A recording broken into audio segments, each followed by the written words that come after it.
I became homeless with a family breakup.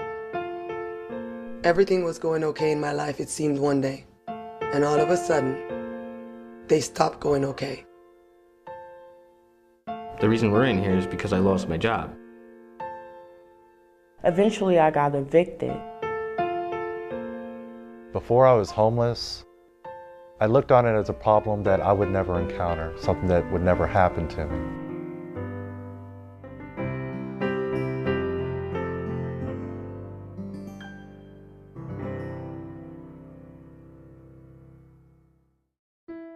Someone who's in a homeless situation is in a situation.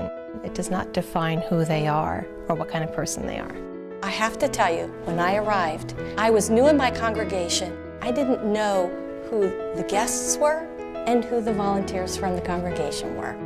It breaks your heart to see that a hardworking family could actually end up in a situation like this. I am always surprised at how loving and open and friendly these people are. It's a great opportunity for hands-on outreach. You don't have to go on a mission trip to do this. We get just as much, if not more, out of it than the people that we're trying to help. It's just a wonderful feeling. For bedtime, silly. The Interfaith Hospitality Network is a partnership among congregations, volunteers, and agencies that gives homeless families the support they need to secure safe, affordable housing and regain their sustainable independence. I was in the military for 14 years and I'd gotten out. My problem that I had was that the skills I learned in the U.S. Army and the infantry don't translate over to the civilian world. I wasn't able to get a job. After a while, we lost our place. The hardest part about being homeless is not knowing if you're going to be able to take care of your family.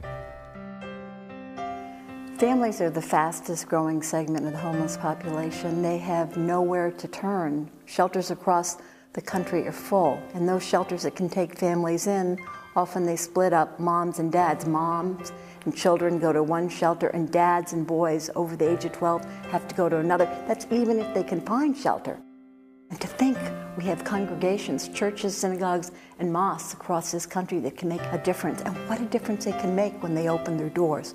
When they open their doors and open their hearts, lives are changed. That's what families talk about most. You know, we call this the Interfaith Hospitality Network program. It's a program, but it's about the volunteers who make a tremendous difference in the lives of families.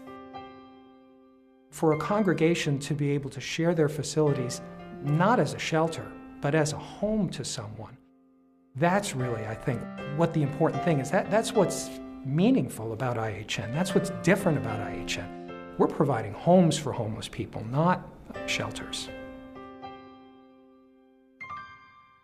To see these people when they come in and when they leave, to see Ann tonight so excited because she got her apartment. You know, you can almost cry right with them because you're so excited for them. I am so happy to say that Ann has been approved for her house and she gets the key tomorrow. In a way, it made me feel sad because this is their last night with us. It's very touching. I want to say that I feel so relieved and everybody's been so nice and so helpful. I can't put any better words than that. I thank all of them, and they're really helping people. I've never seen anything like that before. The Interfaith Hospitality Network gives congregations the opportunity to create an innovative local response to family homelessness.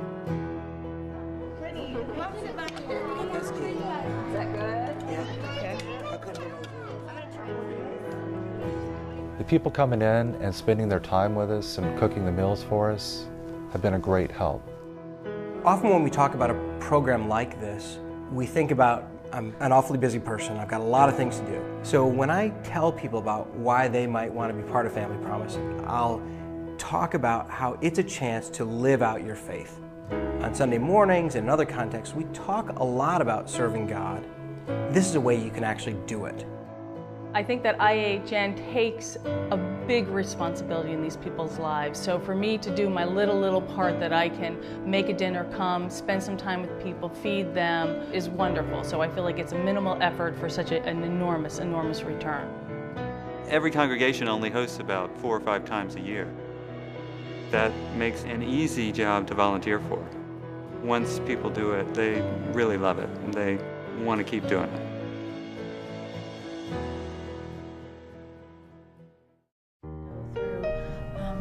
What's so wonderful about the program that it involves so many people? I think it's one of the best outreach programs a church or synagogue can have. You can see how much it means by the outpouring of volunteers, people making food, people coming to have fellowship with the families that are visiting. It's a way that we all kind of band together for a really good purpose. People are compassionate. They want to make a difference. They don't always know how. And so IHN provides a way for people to address a major social issue and make a huge impact in the lives of families right within the walls of their own house of worship. They're friendly. They're giving us the support that we need to keep doing what we have to do to stand on our own feet. Guess what? What? I'm gonna start working tomorrow. Woohoo! Now I'm gonna now I'm gonna go to my new house. Yeah, we're gonna go to the new house soon.